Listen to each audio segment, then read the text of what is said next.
Uma análise pessoal do cenário nacional. No quadro O Povo Fala de hoje, nós temos a participação do educador e diretor do Instituto Federal do Paraná, Campus Palmas, professor Luciano Martione.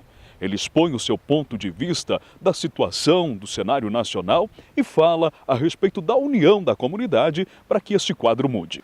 Bom, no meu ponto de vista, a situação do país, além de tudo aquilo que a gente já viu, né, ou compondo esse quadro que nós estamos vivendo, eu gostaria de abordar dois pontos, que é, primeiro, a crise de representatividade que a sociedade brasileira tem, e o segundo ponto, que é a questão da apropriação do público pelo privado, né, na sua forma mais ampla.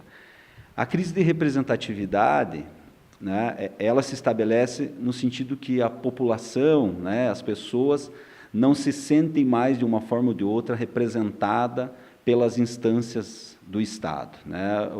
E o que a gente sente hoje, em grande parte da população, vocês aí, né, no trabalho de vocês também podem avaliar, é que as pessoas não se sentem representadas pelos políticos, não se sentem representadas pelas instâncias de poder, né, tanto do poder executivo, quanto do poder judiciário, quanto do poder legislativo. E isso vai se reforçando, né, vai reforçando o descrédito até para a solução política para os problemas do país, né? Eu digo político no sentido amplo, a solução dos problemas coletivos, públicos do país.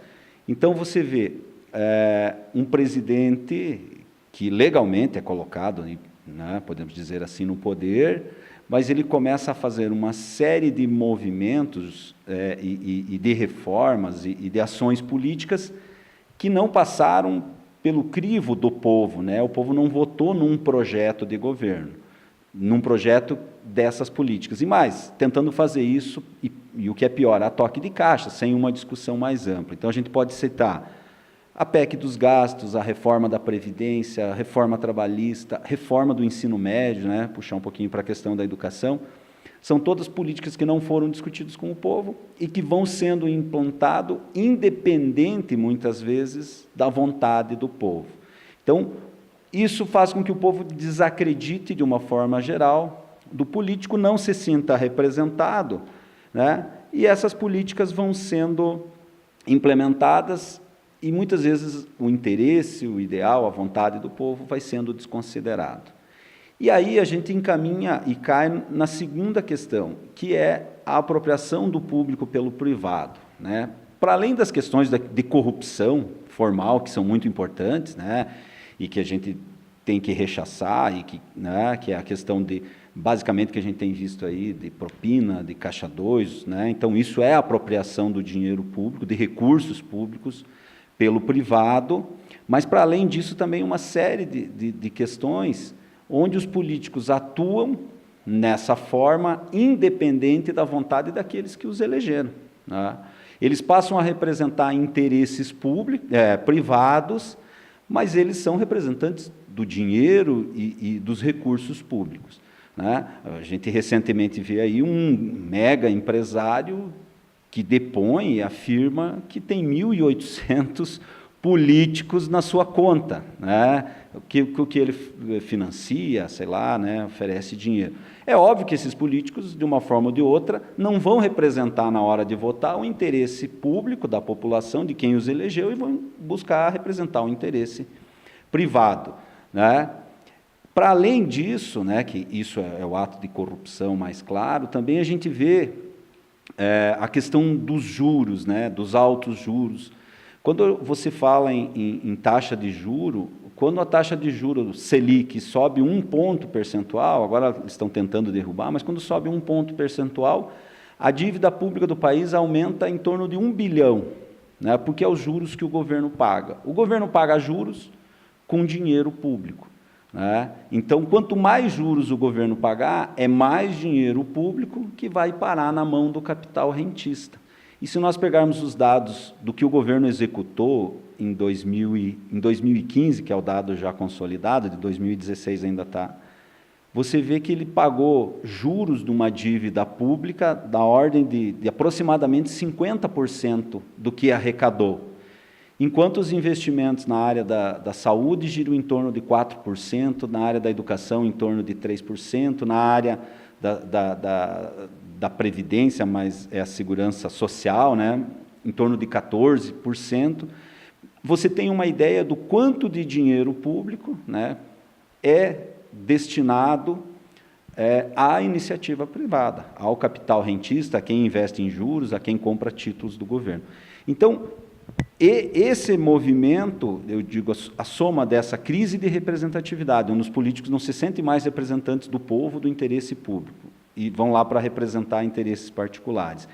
E a apropriação dos recursos públicos, né, por interesse privado, acabam por gerar uma situação hoje muito difícil, né, no país, e você vê aí quem necessita de saúde, quem necessita de educação, quem necessita de segurança, os aposentados, né, tendo que trabalhar mais na perspectiva de se aprovar as reformas, mais para poder usufruir de uma aposentadoria, de algo que não é do governo, não é de ninguém, é um retorno ao trabalho e à contribuição que ele deu.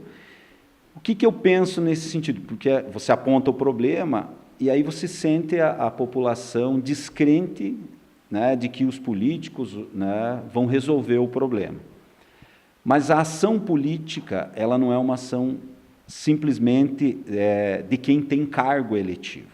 E eu penso que a saída, ou pelo menos o início da saída do povo, é que você pode e deve fazer política mesmo sem ter cargo eletivo. Então, se você é aluno, se juntar no teu grêmio estudantil, né, no movimento de alunos, no teu DCE, se for o caso superior, e discutir os problemas, não só os problemas inerentes da educação, mas os problemas amplos que influenciam na educação, e tentar lutar pelos seus interesses, né? As associações, né, até os próprios sindicatos, para que você, nesses órgãos de classe, nesses órgãos que defendem os interesses mais públicos, mas mais específicos, possam defender cada um os interesses da sua classe, uma vez que a gente percebe que a classe política mais ampla tende a não defender os interesses de todos, tende a defender interesses privados. Então, essa é a minha perspectiva. Se juntar nos seus grupos de interesses, seja grêmio estudantil, seja movimento estudantil, seja movimento, sei lá, os sindicatos rurais, os sindicatos dos trabalhadores, as associações dos empresários, né, e lutar pelos interesses de quem vive do seu trabalho, né, do setor produtivo como um todo. Porque o que movimenta um país, o que dá estrutura, é o setor produtivo. E hoje o setor produtivo, seja ele empresarial, seja do trabalhador, o que a gente percebe é que vive numa dificuldade muito grande, e o setor rentista, né, que é quem vive de juros, né, e que não produz muita coisa, mas, né, ganha muito com esses rendimentos, acaba ficando com grande parte, inclusive, dos recursos públicos. Pelo que o senhor fala, o que não pode é se acomodar diante do quadro existente. Exatamente. Né? Por mais que a gente olhe para a classe política, assista, né, ou acompanhe aí a imprensa por várias formas, a situação política e se desespere, né, ou se vê uma polarização de quem defende um lado e ataca o outro, não, essa briga, essa polarização só vai levar a cada vez mais impasse, né? O meu partido é o certo, o teu é o errado, não é essa a questão. E a política não se resume a só isso, né? A política é algo amplo e que a gente não pode esmorecer. Olha lá para frente, ou olha lá para cima, no caso, e vê que os políticos não nos representam, vamos criar condições de representatividades para que a gente possa, em grupos, né, lutar pelos nossos interesses. Se a gente vota em alguém e percebe que ele não está lutando pelos nossos interesses, vamos lutar de outra forma, politicamente, mas de outra forma, para que os interesses públicos, os interesses coletivos, nos aspectos públicos e coletivos, eles sejam atendidos. Né? Essa é a perspectiva. Se esmorecer, se dizer nada se resolve, político não presta, né? Deixa isso para lá e afundar a cabeça e ficar só cuidando também do seu interesse único particular, muitas vezes você acaba sendo atropelado por uma situação pública, por uma situação ampla, desculpe, e que prejudica a tua condição particular. Observando e ouvindo a sua análise, professor, entendemos de que há esperança para a situação atual. Claro, eu acho que tem que se unir, tem que discutir. Eu vou citar o caso da Previdência, que é uma situação que afeta uma grande parte da população, né, do país, que é essa reforma proposta, que ainda tramita, né? Quando você vê o governo e os políticos apontando que há um rombo na Previdência, né, e que para tapar esse rombo o trabalhador tem que se aposentar, trabalhar mais 10 anos, tem que se aposentar ou alterar alguns direitos já conquistados, e você vê o trabalhador não se organizando, mesmo em instâncias menores, para lutar pelos seus interesses, você vai ver que ali na frente ele vai perder esse direito, vai sofrer as consequências e vai endossar a ideia de que quem gerou o rombo na Previdência é o aposentado, é o trabalhador que contribuiu a vida inteira e que vai receber, na maior parte, um salário mínimo aí por alguns anos. Por outro lado, né, você vê que, olhando as dívidas com a Previdência de grandes empresas, hoje a dívida das grandes empresas, grandes bancos, a própria JBS e outras empresas, ela equivale ao triplo do rombo da Previdência, né? E aí a vontade política ampla, ao invés de cobrar essa dívida, alguma coisa está sendo discutido na Justiça, mas a dívida é grande, é maior do que o rombo, ao invés do governo cobrar isso de uma forma ou de outra, né, ou recuperar esse recurso, a proposta para a reforma da Previdência é alterar a situação do aposentado, né? Por que acontece? Porque quem está lá em cima está defendendo o interesse privado dessas grandes corporações e não o interesse público do aposentado. Se o aposentado dizer, bom, eu vou pegar, minha aposentadoria cobra um pouco, mas eu vou trabalhar, eu vou me virar, ele acaba se virando, sobrevivendo, que é o que o povo faz. Mas ele perde um direito que seria dele por não lutar coletivamente por esse direito, né? Lutar, eu não digo sair quebrando, né? Sei lá, lutar é se informar, é se organizar coletivamente, é buscar instituições que possam representar, né, o representar os seus direitos e pressionar, inclusive, o poder público para que, né, não tire direitos e preserve aquilo que lhe é devido, digamos assim.